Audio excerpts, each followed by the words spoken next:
সকলকে এই চ্যানেলে স্বাগত জানাই। আজ আমাদের আলোচ্য কারক বিভক্তি। তো কারক বিভক্তি পর্বের আজ প্রথম ভিডিও। আজ আমরা কারকের সংজ্ঞা এবং অর্থাৎ কারক কাকে বলে, কারক কত প্রকার এবং তাদের প্রত্যেকের সংজ্ঞাটি দেখব। এই কারক বিভক্তি সপ্তম অষ্টম শ্রেণী থেকে শুরু করে একাদশ এবং দ্বাদশ শ্রেণী তথা সংস্কৃত সম্পর্কিত যতগুলি কম্পিটিটিভ এক্সাম রয়েছে প্রত্যেকটি ক্ষেত্রেই গুরুত্বপূর্ণ।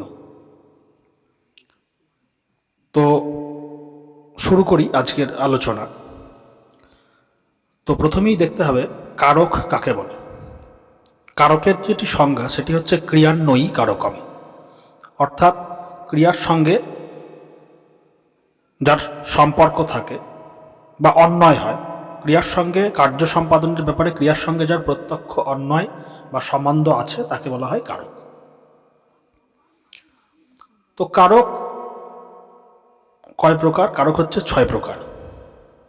এখন একটি উদাহরণের সাহায্যে যদি আমরা কারক নির্ণয় করার চেষ্টা করি তাহলে এই 6টি কারক মনে রাখার খুব সুবিধা হবে। তো সেই মনে রাখার স্বার্থে একটি উদাহরণ নিই প্রথমে। সেটা হচ্ছে তীর্থক্ষেত্রে রাজা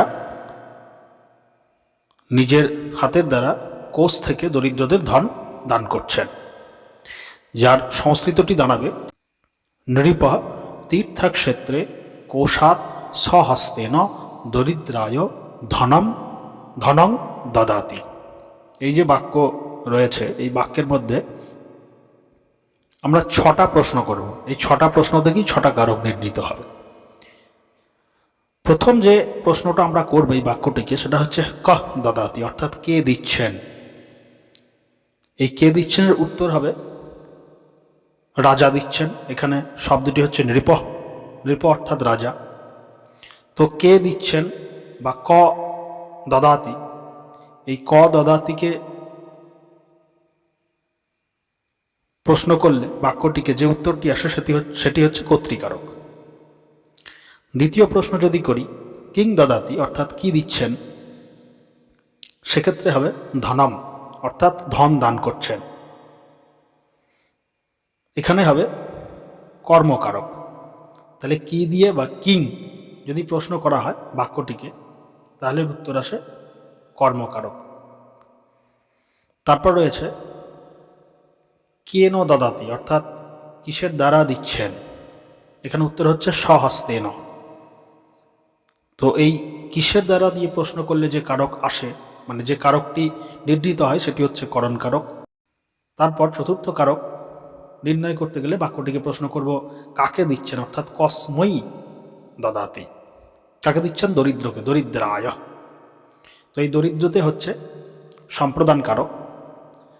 তারপর প্রশ্ন হচ্ছে কসমাৎ বা কুতঃ দদাতি, অর্থাৎ কোথার থেকে দিচ্ছেন। উত্তর হচ্ছে কোষাৎ। তো কোষাতে হবে অপাদান কারক। আর যেটি শেষ অর্থাৎ 6 নম্বর কারক, সেটি নির্ণয় করতে গেলে আমাদেরকে প্রশ্ন করতে হবে কুত্র দদাতি, অর্থাৎ কোথায় দিচ্ছেন। এর উত্তর হচ্ছে তীর্থক্ষেত্রে। এই তীর্থক্ষেত্রে যে হলো এখানে অধিকরণ কারক। তাহলে এই 6টা কারক আমরা এই বাক্যের মধ্যে নির্ণয় করতে পারলাম যে কিভাবে নির্ণীত হবে। এই বাক্যের বদলে যদি অন্য কোনো বাক্য দেওয়া থাকে এই রকম ধরনের, তাহলে প্রত্যেকটা ক্ষেত্রেই এরকম ধরনের সূত্রে 6টি কারককেই নির্ণয় করা যায়। তাহলে এই বাক্যের মধ্যে বাক্যের দ্বারা আমরা 6টা কারককে দেখলাম। কি কি? কর্তৃকারক, কর্মকারক, করণ কারক, সম্প্রদান কারক, অপাদান কারক এবং অধিকরণ কারক। তো প্রথম যে কারক অর্থাৎ কর্তৃকারক, সেই কর্তৃকারকের সংজ্ঞা হচ্ছে স্বতন্ত্র কর্তা, যার বাংলা অর্থ হচ্ছে যে স্বাধীনভাবে ক্রিয়া সম্পাদন করে তাকে কর্তা বলে বা কর্তৃকারক। এর যদি একটি উদাহরণ দিই, সেটা হচ্ছে বালক পঠতি। এই বালক পঠতি শব্দে কর্তৃকারক হচ্ছে বালক। তারপর রয়েছে কর্মকারক। কর্মকারকের যেটি সূত্র সেটি হচ্ছে কর্তুরীপ্সিততমং কর্ম, যার বাংলা অর্থ হচ্ছে কর্তা ক্রিয়ার দ্বারা যাকে বেশি পেতে সর্বাধিক ইচ্ছা করে সেখানে অর্থাৎ তাকে কর্মকারক বলে। যেমন বালঘ চন্দ্রং পশ্যতি। তো আজ এই দুটি কারকের আলোচনাই করলাম। পরবর্তী ভিডিওতে বাকি কারক তথা বিভক্তিগুলির সম্পর্কে পর্যায়ক্রমে আলোচনা করব।